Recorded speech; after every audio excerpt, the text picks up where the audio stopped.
this is a serious problem. I think everyone is a victim of this. I don't know who is going to shout it to us. I don't know whether it can be shouted or softly spoken.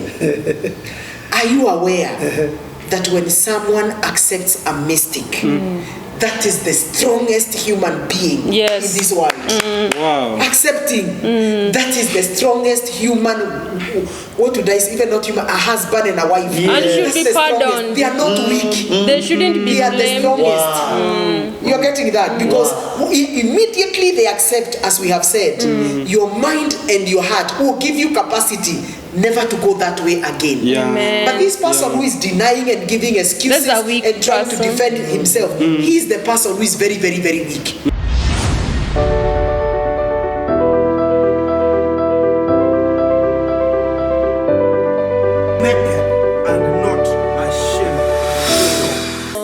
These episodes are very important. These teachings are very important because now it makes you know, I'm the one who is in charge of my life. That's what the Bible says. That's what the Bible says. You shall declare a thing, not someone else will speak a thing. It is you declaring. You declare a thing and it is established. And it shall be established, and you shall see the light in that path. So and you shall also see darkness in the same path. If you declared darkness, we must separate people from yourself. We should know that in this world, God has given us a space. Every one of us, it doesn't matter how many billions we are, we have a space of our own. And what controls that space is your words more than people's words. And that's why the word of God is clear that a curse without a cause cannot stand. Because you might get people who are biased, people who hate you for nothing. You know, people just want to curse you. But as long as you don't receive it, you rebel against those negative words. They have no space in your space unless you allow them. That's very important. I think what she has asked is a very good question. Yes. About me, I'm clean. I was raised up very well. You are not raised up very well. When we meet, can you affect me? It's about identity, knowing who you are. There's someone who was saying that he was trying to rescue a crab from water that was trying to sink. And every time he will try to hold it, it will bite him. So people are telling him, why are you struggling to save this thing that is always biting you? He said that my nature is to save, and his nature is to bite. So as much time to keep on biting me, I'll keep on saving it. So I think we cannot now be influenced by that crab and now beating it because it's now saving it. That's what she was asking. If I know my nature is I was raised well, I can't be compromised by this person. Or I don't agree with these values or habits. So now on the same part of healing in terms of infidelity, now there are two types. I wanted to know if this is the same type, if all people are the same, especially when we talk about women. For instance, there's whereby I'll cheat on my wife and then I'll tell her sorry, then that is it. Then there is one where I've seen that I cheat on her, I don't say sorry, I go and buy a car. I cheat on her, I don't say sorry, I take her to Italy. I cheat on her. So my way of apologizing. That is manipulation. It is by wanting her. And you find this lady is comfortable as much as she'll take me again another destination. That is numbing pain. So is it way of apologizing by just giving her gifts and maybe taking her to new places? Is it another way of apologizing? I think one of the reasons why one would use things as a sign to show that their partner, they are sorry for what they have done. Most of these things, most of these people are people who have grown up, not learning how to speak out.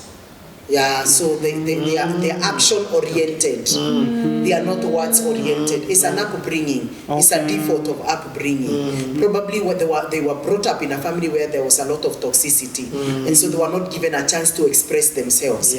So to them, if they want to say sorry, they have to do something to compensate that. It's just like the way until now people think that salvation is by works. They don't know that salvation is by grace. So if you do something for God, God will be happy with you. God will be happy with you. So it's the same mentality on the spiritual. When you beat yourself, like during Easter time, you are beaten up and you are hanged on that tree. That's a sign to show that really you are repented. The same pain. You've partaken in the kingdom of God. You get that salvation by works and salvation by grace, and grace comes through faith. You see that?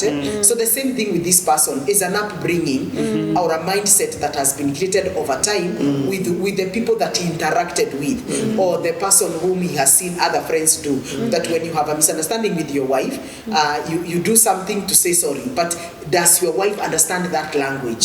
So these people need a mentor, because the person who will suffer most is the wife or the husband, because they can also be vice versa. They may really suffer because for them they want words, more words, much more as you do actions that are consistent to show me that you have really changed. So they need an intervention. They need someone who can come in, a marriage mentor, who can be able to guide them and tell them, no, I think what you are doing is good, but if you did this will bring more healing to your partner. And that's why we said one of the things when you deny that you have a problem, you see, the way God has wired a human being, the normal human being, is that if you accept a mistake, your mind and your heart gives you energy to overcome it. You are self-contained. Wow. If you accept a mistake, the mind and the energy empowers you to overcome it. Yeah, that's the way God has wired a human being. Yeah. That if you accept, because he knows that we have the fallen nature, the fallen nature to sin, you get that, and to death. So as long as I am caught by Pastor Molene doing something, and I accept the mind, my mind, and when I talk, the mind is not just a small faculty, it is everything. Your mind, your emotions, your willpower, and also your heart, your human spirit, gives you such an energy to overcome this temptation, and it might never be repeated again. But because we have not been well taught, anytime I am caught or I find myself into a situation that I feel it is against the vows that I made, and I deny, the minute you deny, the same mind and the body gives you many avenues and dimensions on how to escape as you continue doing this sin.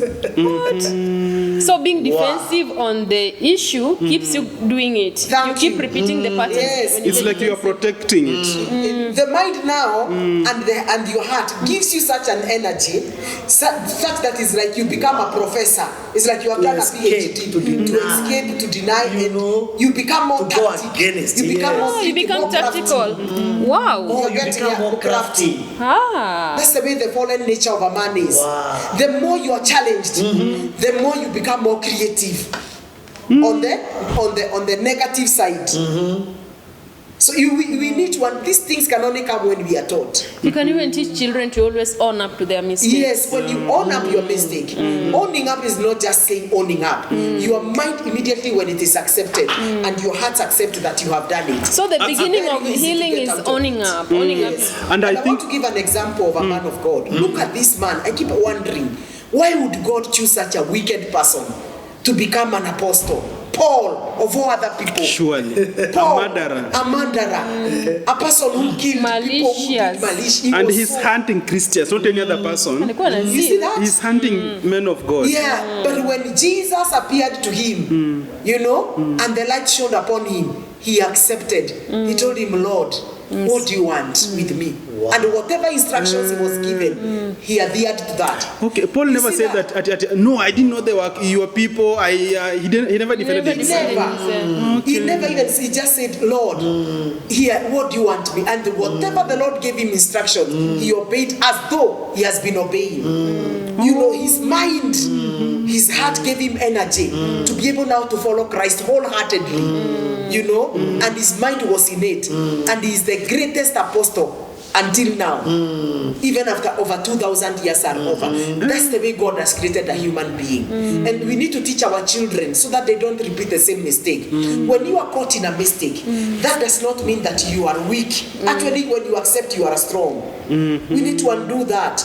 That when you own up, when you take responsibility over something that you have done, you are actually the strongest. You are the strongest. It takes emotional strength. This thing you might never repeat it again. You're getting that. But if you keep on denying, no, I was just chatting with him. We were only kissing. We never had sex. You will find, as long as you're defending it, you keep falling in the same mistake. There is nothing between us. That's why you find most of the couples who tell you, Pastor Sue, we have been discussing this for the last over 10 years. Nothing else. The thing is that denial.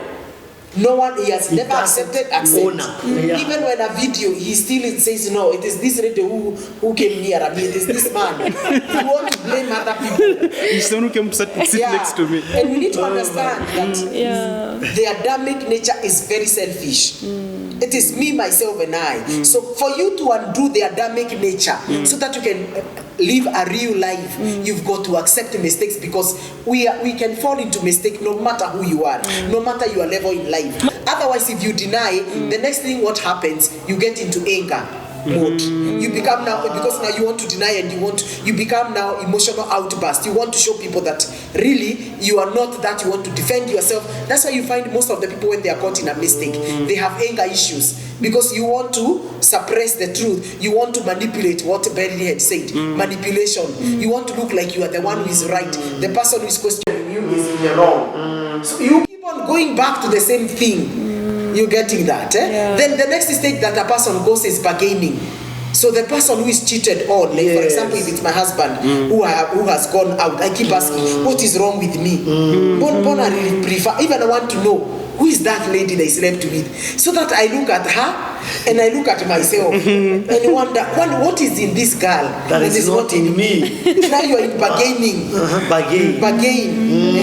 And then my husband will ask himself, Kwani, my joystick is not enough for my wife. Why did he go for this man? Who is big or who is small? What was my wife looking for? So you begin now to bargain. Bargaining now is like you are using evidence to beat yourself up, and you want to challenge yourself. Where did I go wrong? Not knowing it's not you. Infidelity is a choice. There is nothing like a mistake. There is nothing, because you must have planned. You must have known where you're going to meet, which hotel are you meeting, at what time. You get that? All that involves a lot of planning. And I know Mzee Hayuko, there are things I have calculated I know is not around, and the other person has also calculated. So there's nothing like having an infidelity by mistake. No. Mom, you said something powerful here. Yes. And I think it's affecting most of us. Yes. You find that maybe you said that I cheat on her. The first thing she'll ask, no, she'll not question, she'll question herself. Kwani, who is that lady first? You want to first see that lady and then find out, who is this lady? Is she taller than me? Is she browner than me? Is it the figure? And then she'll be like, all I've done for you, you still did this for me. Thank you. So it's coming back to her blaming herself that why mbona mimi, yet not letting this man just carry the burden as the one who has done mistake. Thank you. You begin saying now it is you who has caused it. It's me. You are innocent. You've not done anything wrong. Now you are getting it. You've not done anything wrong. No, it's him. It is not something that the other spouse has done wrong. Yes. Because if there was something wrong, why did you not air it? Why did you not speak it? Because nobody is your mind reader. My husband cannot get into my mind and know that I'm not getting sexually satisfied, and vice versa. So we need to communicate. So why did I not communicate? How come we can communicate all other things apart from sexuality? No, it is me who has a certain mindset, and there's something I'm looking for that I feel is not in my partner. Mama, and that thing is a myth. It's not a reality. So if I'm found in the infidelity, the problem is not Pastor Monene. It is me who has the problem, and you should never take the blame and think that you never provided, you never had, you don't know the styles, you never satisfied her. No, she should speak and say, because she has something that is in her mind, and in reality it is not true. Because even when you ask her after having sex with that man and that woman, what do you feel? I feel very guilty. So what is that? Yeah, and I think also one thing that you said that when you own up your mistake, that is the beginning of healing. Yes. And I think I've seen that in most, even in our life as a couple, anytime there is a mistake and a person willingly owns up, the person never repeats the mistake, one. Secondly, the person who is offended gets to understand the other person easier. Because now you are at a place of, I think you are empathizing with the person, and also you are trying to understand them in the, there is no way somebody can come to you broken and telling you this is where I found myself. And then you say, unless you are a mad person. But a person who is sane, even if you are a non-believer, you will tend to settle, calm down, and how did it go? And that's the beginning of healing. Yeah, and then I want to say something. I want to strengthen on what Beryl has said. Yes. Anytime also we have a misunderstanding with pastor, Yes. and he corrects me, Yes. and I'm quiet, Yes. you find even that thing doesn't go many It minutes. doesn't go. I think my wife, what you said, what you did was not right because I felt this and this. The minute I accept, there's no other It debate. doesn't escalate. You find we solve that thing within less than 10 minutes. But if I start now, even another, can I also remind you another time also? now you bring down that he did last year and you are kumwambia yourself. And I think also with infidelity, you find this, it now brings but when, a mountain of when issues. you accept, in fact you solve that thing within less than 5 minutes. And many people have had friends. Even I have a friend I was sharing with I share much with him because sometimes we pray over the issues. Yes. There are infidelity that happened, but when the husband confessed, they never resurfaced. I think this thing of denial that you are talking about, that day I was talking to the Clinton, I was telling him that I think who we are right now is actually what we were when we were still young. Yes. What we were when we were still children, it models who we become. Because this thing of somebody denying, like your parent comes with the kiboko and tells you, come here. Who did this? You say, I don't know. You say, if you accept, I'll forgive you. But if you lie to me, 20 canes. And then say, actually, it was me who didn't say, okay, go And they now. still cane you. Now, I was going to you 20, but I'll give you now 5. So your father canes you 5 instead It of shouldn't 20. be so. So anytime you do a mistake and then you own it up, you must get something. But if only they will be telling us that if you tell me the truth, I'll not punish you, and then he tells you it's me, then it's okay. Because you say the truth, go away. It will have helped us to be speaking the truth than being defensive. So even when we come in our marriages now, we are fearing that if I accept, what will she do? So I have to defend myself because there's a punishment awaiting me. Though she will not kill me, but I know I've been wired up not that after accepting a mistake, there's a kakiboko coming. Thank you. But and then another thing also, and this is a serious problem. I think everyone is a victim of this. I don't know who is going to shout it to us. I don't know whether it can be shouted or softly spoken. Are you aware that when someone accepts a mistake, that is the strongest human being in this world?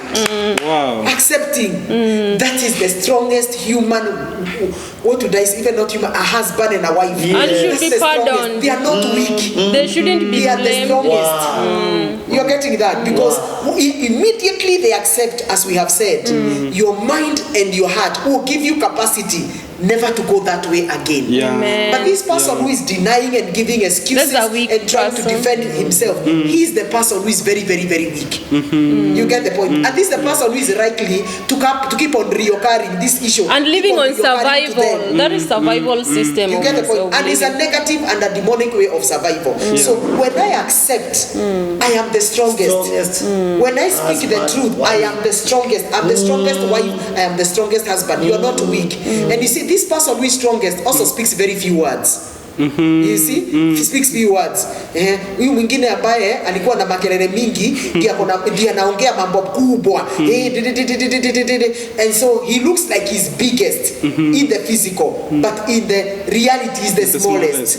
Huyu ambaye anaongea sana. The one who talks so much, the one who is talking so much and exaggerating and showing how the problem is big, and, you know, showing the enormous, showing how it was. This is not something that should never happen. This one is the one who is weak. The one who says, I am sorry, it is true what you have said.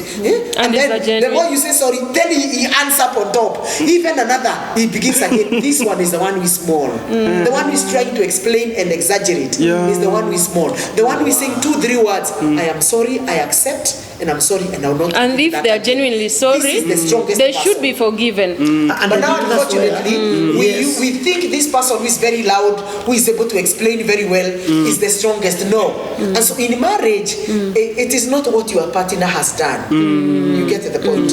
No matter what they have done, no matter what they have said, it is possible to heal, though it is a process. But the challenge is, most of us suffer with unforgiveness. Yes, unforgiveness. So you cannot heal without forgiving. Without forgiveness, you know, and forgiveness does not mean that you must forget. No, No. The mind sometimes may keep that memory, but the pain is lifted up. Yes. Yeah. Because now this person has accepted.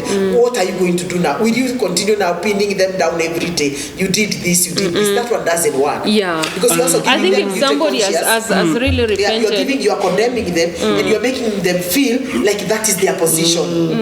You're getting that? Yeah. The more I keep on repeating something, for example, if Pastor Monene has gone out of the marriage bed and he has come and confessed, my wife, I'm sorry for what I did. I think I was tempted for whatever reason. And of course, I will also retaliate after that. It's not going to be soft as we are speaking. But if he has confessed, anytime I see him with the berry, namwambia, I hope amujafanyana.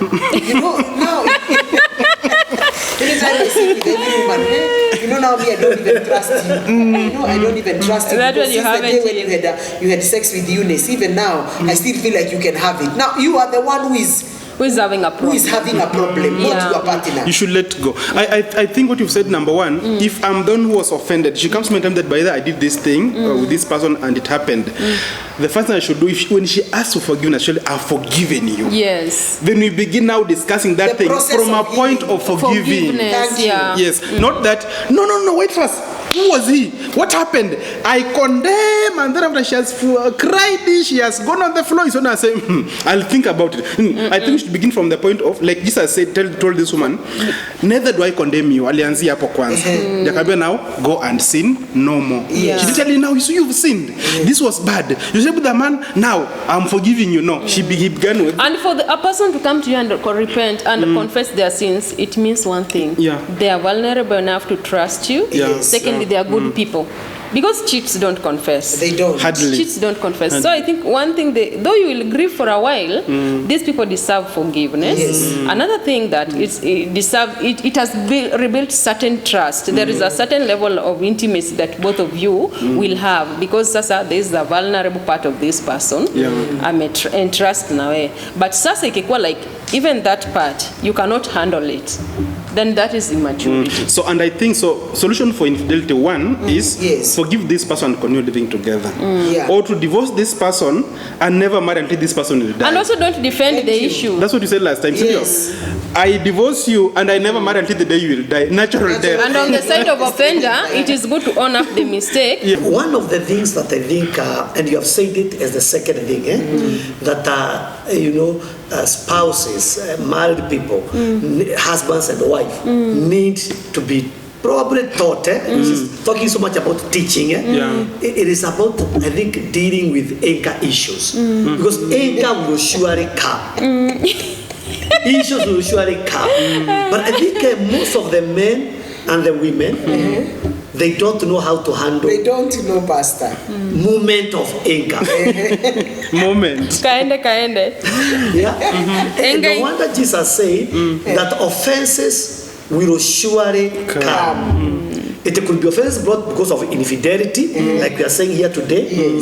Or any other. It can be about finances. It can be about in-laws. It can be about children. It can even be about what you cooked. I love eating ugali. You cooked pilau. And that is a tag of war until somebody. You made me banana. I saw a man who killed the wife. A woman who had 4 children, but the husband killed her because he had said in the evening he wants to find ugali. Kapata chakula iko imepikwa. Imagine he came and took a knife and murdered that woman. But you see, that murder is not about today. It is piled up. Yeah. And that's why you find most of the times when there is infidelity in marriage, you may not be able to solve the two of you. You need a neutral person who can come here and who is not biased, who is not going to side with your wife or your husband, but be able to show you how to heal. You really can't. You're not sober at that time because you feel betrayed, you feel the trust has been broken. So when you have someone who is neutral, who comes in between and now begins to fragment this issue into small bits, you're able to take it up. Because I'm able to express my attitude through words, and they're able to judge me, and vice versa, and look for a mutual ground. You get that? So when there is infidelity, kindly don't deal with the two of you. You need a neutral person who is a mentor, because at that time you're not reasoning right. Both of you feel entitled that why would you do this? I'm entitled to you, entitled to me. So that entitlement is what brings these volatile feelings and emotions are so high, such that you're not able to agree. And so you need someone who can walk the journey. And it's not one day, because those emotions will keep on coming, because it leaves a memory of pain in your hearts and in your mind. So you need a third party. You need a third party. No matter how strong you are, you need another person to walk the journey with you. And it can be months, it can be weeks, but at the end of the day, people are able to heal out of it. So people can heal from infidelity, and there are people who don't heal from that because of feeling they are Mrs. Righteous and Mr. Righteous. Self-righteousness. And you feel, I can't forgive another person. Even the word of God says, if you cannot forgive your brother, God will also never forgive you. So forgiveness has caused so many marriages to break, to stagnate, and then keeping on reminding someone about their past. And also this person you are reminding about their past, they also bitter about that past. So it's like you are worsening the situation. And we feel like by so doing, you feel so good when you see that person down emotionally, you see them down in their moods. That's what pleases you. That means now you have changed to become a narcissistic wife and a narcissistic husband. Because why should I be happy when I see him, when I remind him about his painful past, when I remind him about his painful past, and I'm happy when he's down, and vice versa. Then it means my mind has really changed. Pain has changed. Yeah, pain has changed me to a different wife and to a different husband. Any mistake in marriage, regardless of the magnitude, be it infidelity, because I can say after 13 years of marriage, we've been at a point whereby you have to forgive one another. But one thing that I've realized is that you don't take anything so personal. Sometimes, it's because we take it so personal. It's about me, amenifanyia hivi, I have to deal with it like this. But sometimes some things you begin to look at the bigger picture. Maybe that person, there is the source of that thing. There is a healing, there is a problem with the person, or there was a problem in the marriage at that point that created that vulnerability. So I think people should get out of this self-centered space where people are so entitled and they take issues so personal. I heard the other day a lady saying that, if the moment I just realize my husband or my boyfriend chats with another lady flirting, that is it. But I think that is just being on living on finality. Life shouldn't be like you have to it is either black or white, nothing in between. There can be a disagreement, there can be compromises. So we need to make people understand that if some certain things happens, you don't take it so personally.